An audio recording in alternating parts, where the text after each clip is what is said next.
Hello everyone, today we're going to be giving this little wooden box a makeover. As you can see, it is in much need of one, so before we get started, be sure to like and subscribe and let's see what we can come up with.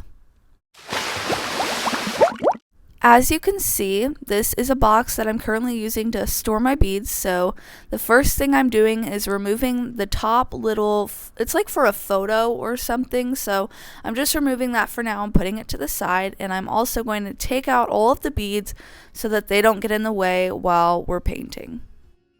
I decided to paint the outside of the box pink, and as you can see, this is because I'm feeling very inspired by what's being stored inside of the box, which is the beads. So these colors that you're going to see are all going to be based off of the colors of the beads that are inside of the box. Painting around little things like this latch can be really satisfying or really not. It just depends on how well it goes. In this case, it was really satisfying. After I was done painting the entire box pink on the bottom of it, I also painted the top insert part pink and left that to dry while I painted the top part white. I decided to paint the top part white so that way it had a little bit less of just color everywhere and there was a neutral spot to look at.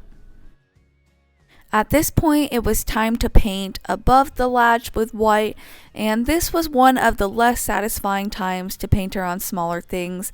I didn't mess it up or anything, it just wasn't as satisfying this time around for whatever reason. And at this point, I was actually really loving the color combination that I had come up with. I even considered maybe leaving it more simple and letting the top little insert of the box speak for itself with all of the colors that I'm going to add.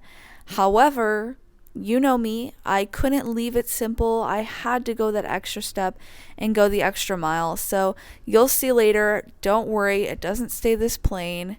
A lot more color will be added. After I finished painting the outside of the box, I also decided to paint the underneath pink because even though you're not going to see it, I knew that it was there, so I had to paint it. And then I had to hold it for a really long time until the box dried because I couldn't set it down because I just painted the top and painted the bottom. So I held it until it was dry, and then finally it was time to start working on the top insert piece. This is where the inspiration from the beads really starts to come into play in the design. So for the top insert of the box, I decided to draw all of the beads, well, not all of them, there's a lot of different colored beads in this box, but some of my favorite ones and ones that I wanted to go with the color palette on top of the box. So I decided to go with some of the pink flowers, the blue stars, the purple butterflies, and that crazy orange bead that just won't stop rolling around. I really liked that this box came with this separate little insert piece because it was a really unique opportunity to make a cool design and not just have all of the top of the box be the same color and same pattern or design. And it's also really cool because if I ever decide in the future that I don't want this box to house beads anymore, I can flip this panel around and have a whole nother side to paint. So that's pretty cool, and I really like that aspect about this. Once I was done painting the really cool beads like the pink flowers, the blue stars, the purple butterfly, it was then time to paint the orange sphere. See, I mean, it's not as cool next to the other ones, but it's a good supporting piece. Plus, the piece really needed some orange added to it, so no harm done. Just, it's really not as spectacular next to the other beads. It's just an orange sphere that really won't stop rolling around all over the place, but that's okay. After I got the orange bead to stop acting out, then I decided to put some highlights on the beads because when I was looking at them, they're just so sparkly and they reflect so much light that I wanted to be inspired by that. So I added some shine, and also I felt like they were laying a little flat, so I added some shadow behind every single one of the beads on the front. That way they could be more dimensional and look a little more 3D and not just look like images or a pattern on the top. I wanted them to really look like they could be little beads that were, maybe lingering also inside of the box. Once I was done with the front panel, I pushed it off to the side so it could dry, and I went back to the main box. For this, I decided to go with the idea of adding the same colors as on the top, but not the same patterns.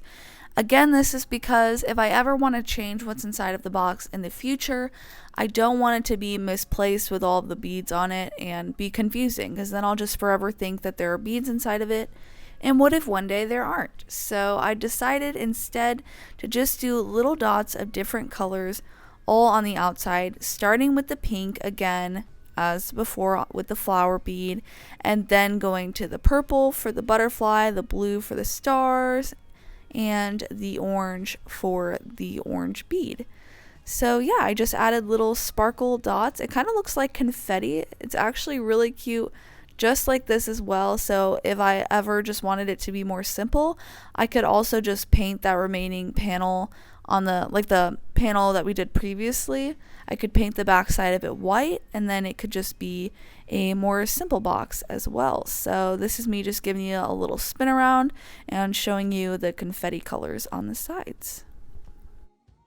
After that, it was time to finally put the panel that was dry now back inside of the box. So I put on the little clear insert, and then I also put in the panel. I had to do a little bit of an equation there to make sure I didn't put it on backwards or upside down or something, but finally it was all back together, and this is what it looks like. Look at that reflection with the little panel in front. That's pretty cool, and I'm really happy with it. I think it's really cute, and it'll be the perfect spot for my beads. And now it's time to show you guys the final results. Be sure to like and subscribe, and let me know what you guys think and how you think it's improved.